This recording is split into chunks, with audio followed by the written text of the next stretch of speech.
Alright peoples, so we're going to be changing out the chain on this TRX 700XX. This particular one is an 08 model, and as you can tell, there's a lot of play in it, and the teeth are extremely sharp in some areas, and then the front sprocket is actually missing some teeth.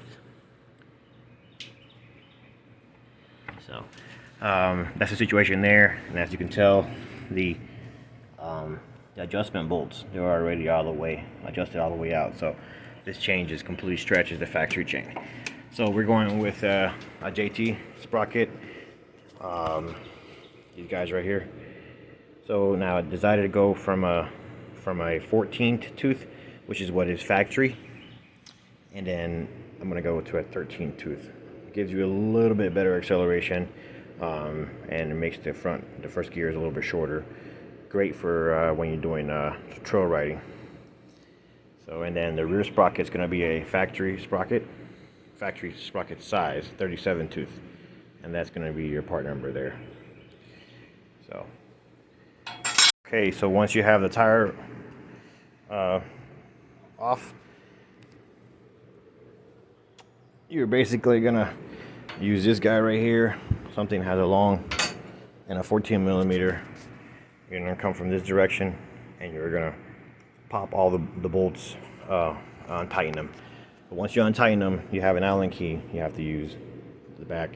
Now in that case, it won't allow you to move it this way. There's not enough space to put the Allen key here, so you're gonna have to manually use one of these guys to take it off. So just unratchet each one, move the chain down. I'm using a quick jack, so I'm bringing the the bike a little bit higher here. You can use a regular jack, and yeah, just get the rear tires and then just move the chain around and take one bolt at a time. Okay, so you take a 24 millimeter and you loosen up this bolt right here just a little bit, just enough to it's a big bolt that goes all the way through to this side. Loosen it up, and then that allows you to loosen up what you stretch the chain with. Take tension off of it. Now that it's loose, it moves back and forth. Same thing on this side, and then now you can just pop the chain off of the sprocket. That's after you remove all the bolts, so that's how it would look like.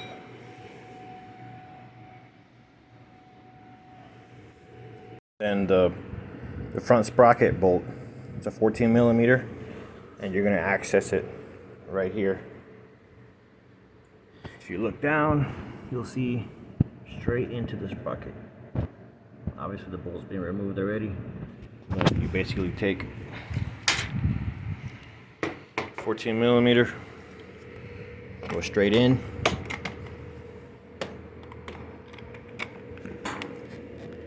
That's it, and then you take it off. And at that point, the sprocket, you can pull back out and drop it. Alrighty, here's the sprocket comparison. This is the old one, the new one. This is the original 14 tooth one, and it is the original part number. You see it's missing the teeth. So I mean, it was still driving, but you can feel like it would skip around a lot. So definitely needed it. About 3.5 tooth are missing, and then a lot of them, the other ones, are super sharp and need to be replaced anyway. So this one is just a tad bit smaller. Center is obviously the same, but it's a tad bit smaller, and it has one less tooth. So what you want to do is you want to lubricate these really good. You want to put some bearing grease in there, something that is watertight, like a water, something that's not gonna dilute with water, and then stick it in there and then shove it back in place. So yep, that's it. And I'm about to show y'all what the rear sprocket looks like. Okay, so here's the rear sprocket. So the factory 37, and as you can see, the teeth are just super sharp, and they're all leaning one way. Really worn out sprocket. So compared to how the tooth are supposed to be over there, you see there's not much left on it. So, yep. Alright guys, so to remove this, you're removing it from here. You're sliding it out. You have to remove this guy. Okay, so there's basically, this is attaches here and here. Okay, so you have 14mm bolt here that goes across, and then 14mm bolt that goes there. Once you have that off, those bolts, it'll just completely off, and you can take this control arm and push it up. And then I used a 1 1/16 for the actual nut for the axle in the rear. So you remove that off, and everything pops off. And then you're able to move down the chain past it. You're also having to remove the sway bar link and the actual sway bar where it connects to the chassis right here. It's two 12mm bolts there, and then the 14mm bolt here. We got it from this side, and that's the pieces there. So once you do that, then your chain comes out through here, comes through the axle, comes out, and so does your rear sprocket. All right.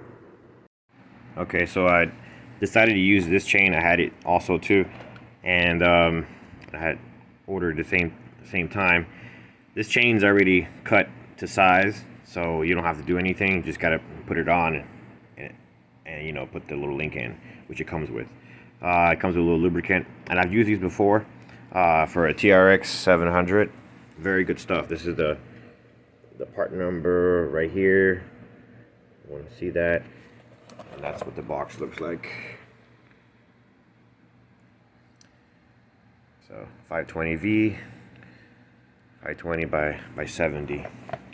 It's going to be the size you want to use. Yeah, there it is right there. So, about to put this thing back together. Alright, so once you have it routed, this is a new chain. As you can tell, it's not connected yet. Basically run one side to the sprocket, come back, make sure it's nice and tight. Obviously it has an adjustment here, so, but that's the right link. And then you take your connecting link and you get your lube, and then you put your little bit of lube around it. And then you also have gotta put a little bit of lube on the other seals that go on the other side. And then you put this guy in the other. So you put it one in, and then the other one you click, and that's it. And it'll be in its place. It's pretty self-explanatory in that part of it, though. Alright, so once you got it installed, that's how you should see it. Got O-rings here and here, here and here, so it's 4 O-rings. Piece comes in, and then this extra little piece of metal connects the link, and then you have basically a pin that you put it in place and you click it in down, and that's it. So now at that point, you know, she's installed and lubed up there. So I gotta finish putting everything else out now. So get back with y'all.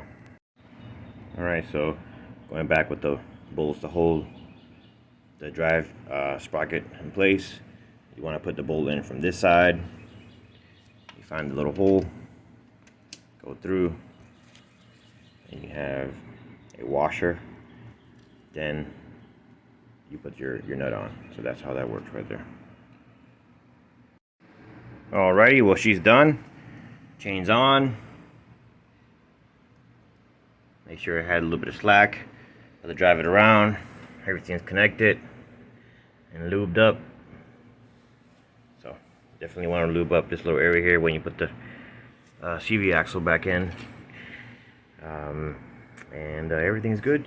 Also lubed up the sway bar and these connections on the lower control arm here and the other side and here into. I just lubed them up with a little bit of grease. Put everything back together. She's, you know, tight at the 21 mark on both sides. She's good to go. Put the seat back on and take it out for a ride, guys.